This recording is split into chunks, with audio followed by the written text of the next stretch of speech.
possibly not going to be my best look because the lighting is the lighting, and basically the lighting is that entire layout that I've done so far. I'm still going to work on that base plate, but this has been ruminating in my head for, well, basically years now, and it's something I haven't done yet, and I'm still debating because it would mean that I would have to go back, obviously, and start changing out some lights, LifeLites in the layout, and ordering some more from Rob. Always a good thing. So, you might recall that I used an advanced kit in my tower at the top, and it just basically is the marquee. It just kind of spins around and around and around. It's 8 lights, and it was just fine. As Jeff showed on his stream the other day, the advanced kit, which I have a few in here, not that one, not that one, not that one. Should have pulled this out beforehand. Holy moly, there it is. The advanced kit, Rob ships with a 2x4 Technic plate on the bottom, because there's a little button on it where you can program it to do 25 different modes, 25 different lighting sequences, and one of them is the back and forth like kit, and one of them is just going around and around, going basically, and then there's as I showed you in my Galaxy Explorers, the flashy lights, so the marker lights and stuff like that. But Rob also, instead of wasting an advanced kit to make something flash, he actually came out with LifeLites that flash on their own. So I have to look in the dark here. I pulled one out. I think that's it.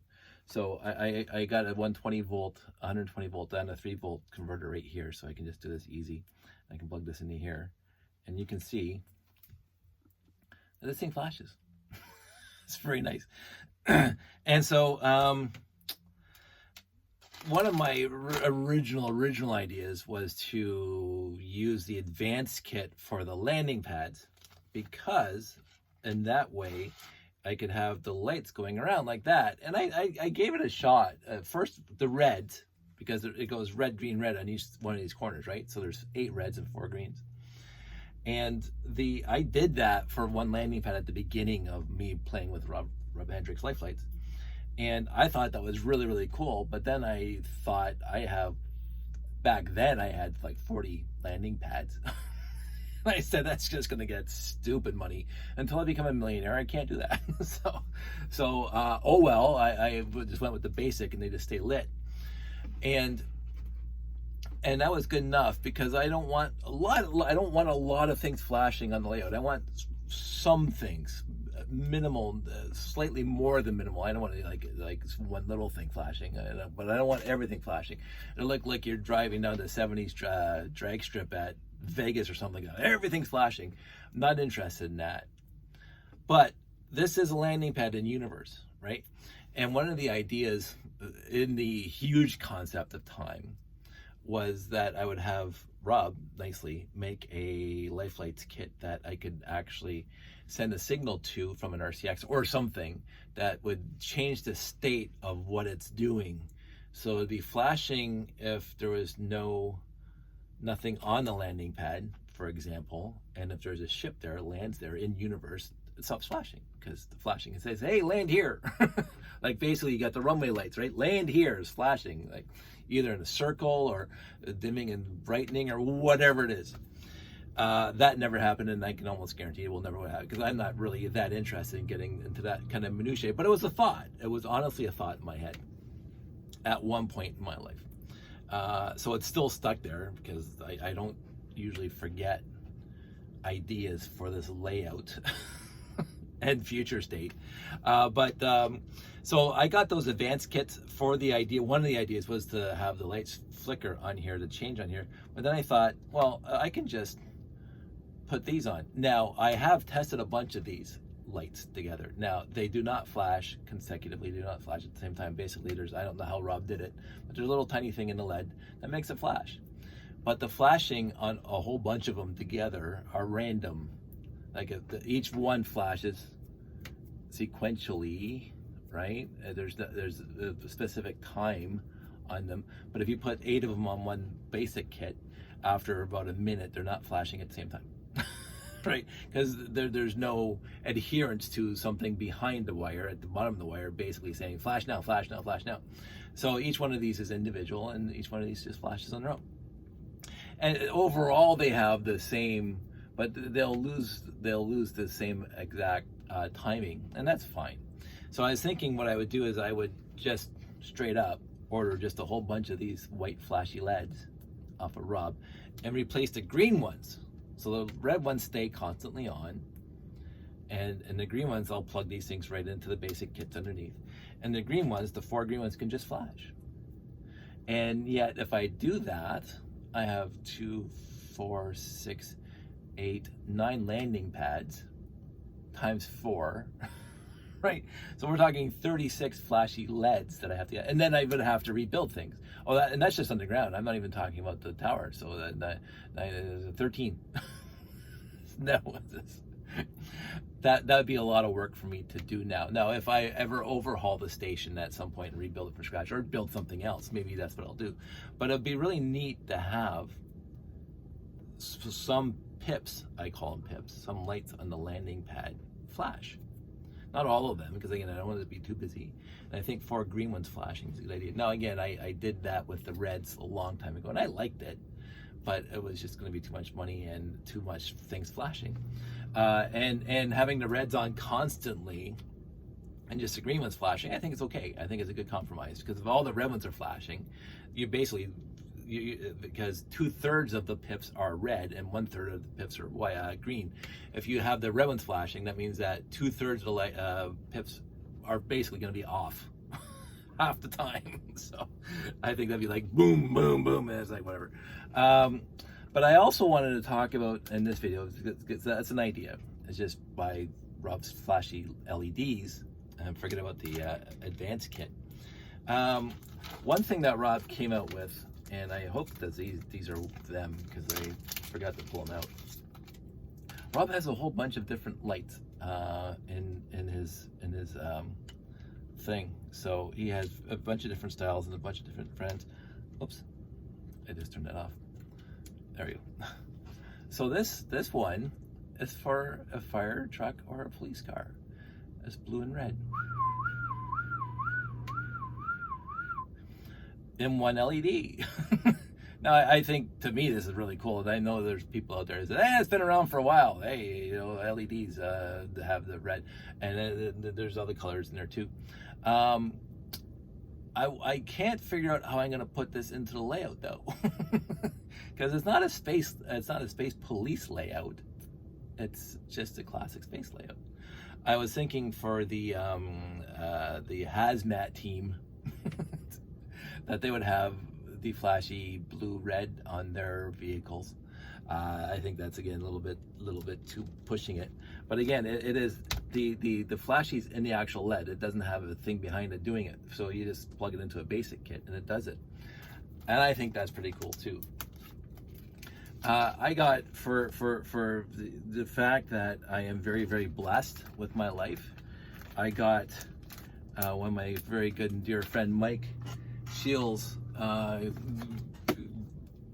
left his bricks and mortar store. I asked him if I could buy all his inventory that he didn't sell from LifeLites, because he was selling LifeLites kits in his store. So I got a whole bin here of LifeLites packaging, various green, yellow, blue, white, soft white, flashy red, white, and even the other, which I still haven't figured out how to use, other lighting-ish things that I still can't wrap my head around, because this is understandable to me, just a wire with an LED on the end. But at some point, I'm either going to use all his lighting kit at some point, because I have a bunch of them and it's nice. Or I'll just, I think my friend Jeff was voicing interest in having some of them for his stuff. I don't know yet. There are so many things I want to do, and my issue right now is I have a bag here. I think it's right, no, it's not it. I have a bag here of broken I'm going to turn on this light so you can see it better. There we go. This is all the wires that I broke myself, and all the LEDs and all the sockets that I broke myself.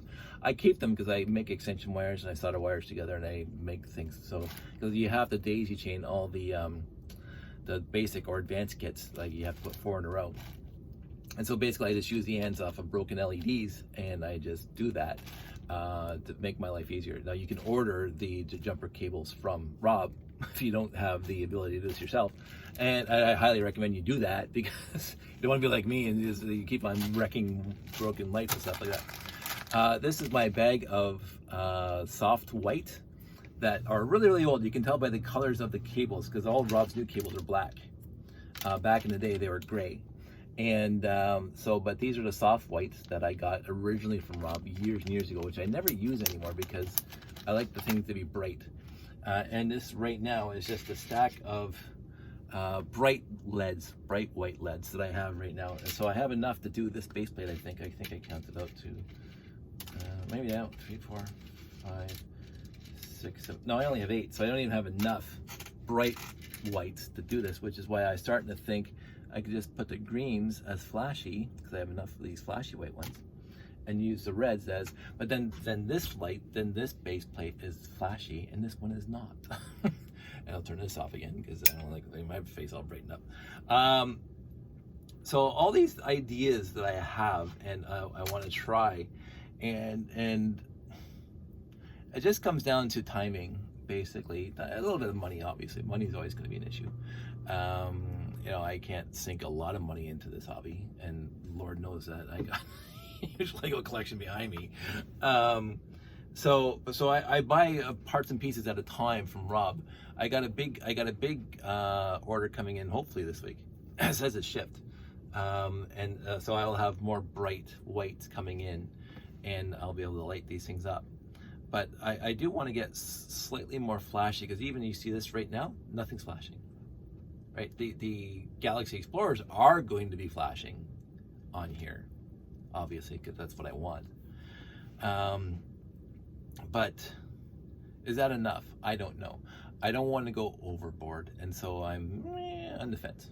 That's basically why I want to do this video and show you really, really cool stuff that Rob has.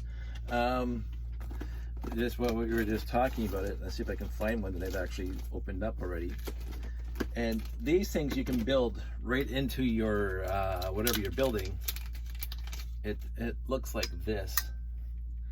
It's an odd thing for me. I don't quite understand how to build with this, but it has stud holes in it. There we go, stud holes in it.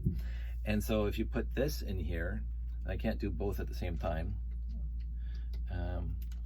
But it looks like that, right? Let me turn that off. It's not a LED bulb like this guy, like these in the end of the wires. It's like an LED surface SMD, surface mounted device, and there's 2 of them, one on each side. So there's 2 wires coming off of it to plug them in, and I have a whole bunch of these. My issue is that I can't get them to where I want them nicely. I have 6-inch leads on all the ones that I buy from Rob, and I make them longer and shorter as I need it, and it's a bulb, and I make my little lights as I showed you guys in other previous episodes. Previous videos that I've done. So these are, I won't say quote unquote useless to me, because I will figure out some way of using them in the layout. Maybe not this layout, but something else. But I have a bunch, and I have to think about it. This is my thing. Like, more thoughts, more ideas, more whatever. But I thought I'd share that with you because I was down here anyway. I was doing some seeing if I could actually wire up this base plate with lights, but I don't have enough lights. But I'm still going to take this base plate off because it does take me a little bit of work now to get these base plates off, because I actually have it here, and I'll show you what I got. And I got it from the dollar store. Double-faced tape, but it's not just thin tape. It's actually a little bit of thickness to it. About maybe just a little slightly less than a millimeter. And it's very, very strong goop. It's almost better than sticky tack. And I was foolish enough to use big squares on the landing pads and the crater plates previously, thinking that this would absolutely prevent them from falling off. A little tiny, less than a centimeter by a centimeter square, 3, 3, and 3, so one in each corner, and I could just go. That would have been sufficient. They don't come off unless you force them to come off. And right now it's a lot of work to get these things off, and I don't want to damage the base plate, so I have to put a lot of care into my great effort into removing these landing pads. So that's my bane right now. I overthought the plumbing. I over-engineered it. I made it too strong. So that is something I have to contend with. You don't. So anywho, that's fine. I'm going to be doing that now. I'm going to be removing this guy right now. I'm going to drill the holes tonight, and hopefully at some point in the near future, I will have Rob's order coming to me, and I will get this thing done, and then this module is done, and then I can go on to the next one. I do have a big work ahead of me on the row in the middle, right in front of the tower. There's 2 roadways and 1 landing pad, or is it just 2 ways? Might be, I have to think. I don't even know my own layout. I saw the piece of paper on here earlier. There it is. So here's paper, because we're going to talk about this for a second. So right now I got these 2 here, and you can see the landing pads are there and there, which is fine. And so I have this one right here. I hate the black and white. I like the color one better. I don't know where that is. The color one shows up better. I can't see it. But I have in the middle one here, I have 2 roadways and 1 base plate. And down here I have 1 more base plate done, landing pad there. Yeah, 2 roads and 1 landing pad, I should have said. And so, and yet I still have more after that. So I am moving along, and I would think in the next couple of weeks I'll have them all ready to go, and I might set the entire layout up in my living room. I don't know. I think the ceiling should be tall enough, because the tower itself is 5.5 feet tall. With the boxes, that adds 22 inches, and then the wood is 1/8, but that's 7. So it'll be 6.5, 7. It'll be almost 8 feet from the floor to the top of the tower, and I think I have 8-foot ceilings upstairs. So I was actually, I think I mentioned it before, I was actually thinking about just talking to my dad and just say, hey, Pops, heat up the garage. But then I'm taking everything over there, and if I forgot something or something breaks or whatever, I can't come down here and grab something immediately and change it. So I will probably just sit up in the living room. Definitely not going to go outside. It's minus 25 out there right now. So it is stupid cold out there right now. So everybody, I just let you know that we are progressing, and I am having fun with it, and I'm having fun organizing. This is my bag of LifeLites parts. So these are all my basic, advanced, and other kits in there. The 9-volt kits that I have, and the 120-volt kits that I have, and very happy with that. So basically what I should do now going forward, because I have 1, 2, 3, 4, 5, 6, I have at least 7 basic kits in there, because again, I broke a lot of lights. Me, not because of Rob. Rob makes good stuff. Me, just by redoing and fixing and pulling, and the wires have plugs on them, and you keep on pulling them out, right? And also just cutting them, because I'm gonna make it bigger. Oh, that soldering job sucked, because I'm not the best solderer in the entire universe. So I have a bunch of basic kits, and I think 2 or 3 advanced kits in there that I haven't used yet. And so I do have the idea that I'm going to light up more Galaxy Explorers and other spaceships. I do want to get my monorails lit up somehow, and I'm still ruminating about that. It is an idea in my head that there is one video I did, actually it was a still frame on my GoPro a long time ago, at one of the brick fets, where I just set up the GoPro to have an open shutter for 30 seconds, and it was during lights out, and one of my monorails had the original 1x4 electric brick with the lights on top, the 2 lights that we just saw in the XT over there, and it looked really cool because the lights would flash as it's going on the monorail track. And I thought that time lapse was really, really cool because, of course, the layout is stationary, but the things moving on it are not, obviously. And it looked really cool to see the wash out of where the monorails were, because wherever the light hits it, it would, like, register on the CCD. I like that picture. I like doing those kind of things. And so the more lighting I have on the monorails, because the monorails are moving, I think that'd be better. Even flashing lights on the monorail, because again, just like any other train or whatever,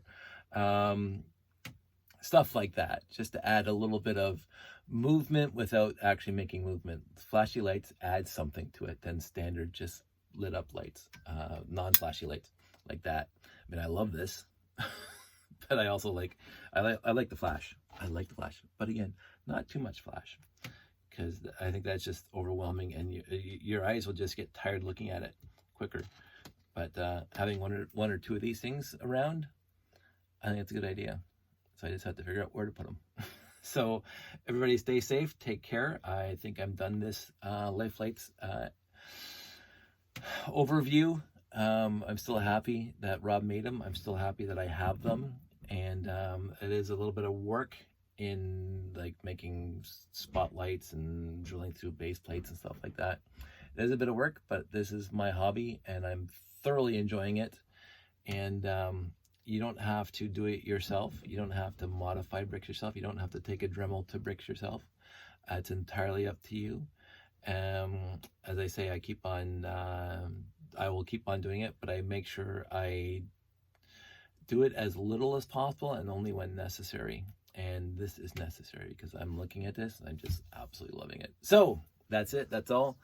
I want everybody to stay safe, stay inside. It is, unless you're somewhere else in the world that's not -25 right now, and that's Celsius, by the way. So stay safe, take care, and I will talk to all of you soon. Bye-bye.